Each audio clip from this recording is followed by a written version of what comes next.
करीब 40 साल तक अपने बॉस के साथ शराब पीने के बाद एक दिन उसने गलती से एक युवा व्यक्ति के साथ संबंध बना लिया। लेकिन हैरानी की बात यह थी कि वह युवक सिर्फ एक बार के अनुभव के बाद ही उससे गहरा प्यार करने लगा। जब उसने कंपनी में लेवेन को सर्दी से पीड़ित देखा तो शियाओयू ने बिना किसी झिझक के उसकी देखभाल की, जैसे कोई प्रेमी करता है।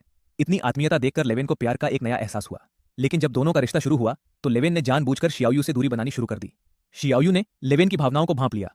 चिंता मत करो, मैं सिर्फ इसलिए तुम्हारे साथ रिश्ता नहीं रखना चाहता क्योंकि हमने एक बार साथ समय बिताया था। जब शियाओयू मुड़ा और चला गया तो लेवेन को थोड़ा अफसोस हुआ। उसने खुद को समझाने की कोशिश की कि उसे ज्यादा नहीं सोचना चाहिए। लेकिन ऑफिस से निकलते ही उसे सेकंड हैंड मार्केट से एक फर्नीचर खरीदने का मैसेज मिला। बिना ज्यादा सोचे समझे उसने अपना पता भेज दिया। उसे जरा भी अंदाजा नहीं था कि यह रहस्यमयी खरीदार शियाओयू ही था। जब दोनों ने एक दूसरे की पहचान की पुष्टि की तो लेवेन ने अचानक फैसला बदल दिया और कहा कि वह फर्नीचर नहीं बेचेगी। इसके बजाय उसने शियाओयू को एक ज्वेलरी देने का फैसला किया। लेकिन शियाओयू इस मौके को खोना नहीं चाहता था। शियाओयू ने महसूस किया कि लेवेन को सेकंड हैंड मार्केट का बिल्कुल भी ज्ञान नहीं था। तुम्हारा फर्नीचर एक लिमिटेड एडिशन है, अगर इसे ऑनलाइन सही ढंग से पेश किया जाए तो इसे ऊंचे दाम पर बेचा जा सकता है। लेवेन को यह विचार पसंद आया और दोनों साथ बैठकर इस पर चर्चा करने लगे। इसी दौरान लेवेन शियाओयू की बातों से प्रभावित होने लगी। मैं सिर्फ इसलिए किसी रिश्ते में नहीं रहना चाहता क्योंकि हमने एक रात साथ बिताई थी। क्यों? क्या तुमने अभी अभी मुझसे क्यों पूछा? नहीं, मैंने कुछ नहीं कहा। तो फिर तुम इतने नर्वस क्यों हो? मैं बिल्कुल भी नर्वस नहीं हूं। कुछ समय बाद फर्नीचर ऊंचे दाम में बिक गया।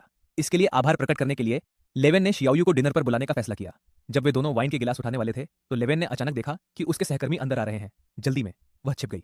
तुम मुझसे क्यों छिप रही हो? मैं पकड़ी नहीं जा सकती। क्यों? तुम और मैं अभी किस स्थिति में हैं यह हमें खुद नहीं पता। लेकिन शियाओयू ने खुलकर सहकर्मियों से बात की और लेवेन मौका पाकर चुपके से निकल गई। उसे पता नहीं था कि एक महिला सहकर्मी ने यह सब देख लिया था। कुछ समय बाद शियाओयू बाहर आया। लेवेन ने उससे पूछा कि क्या सहकर्मियों को कोई शक हुआ। शियाओयू नाराज था। हमारे रिश्ते को छिपाने की कोई जरूरत नहीं है। लेवेन बस दूसरों की बातें बनने से बचना चाहती थी। लेकिन तभी शियाओयू ने स्पष्ट रूप से अपने दिल की बात कह दी। क्या तुम्हें मुझसे प्यार है? क्या ऐसा लग रहा है? लेकिन मैं कोई फ्लिंग क्षणिक रिश्ता नहीं रखती। किसने कहा कि मैं तुम्हारे साथ फ्लिंग चाहता हूं? तो क्या तुम मेरे साथ रिश्ता रखना चाहती हो? क्या? तुमने कहा था कि तुम मुझसे प्यार नहीं करती।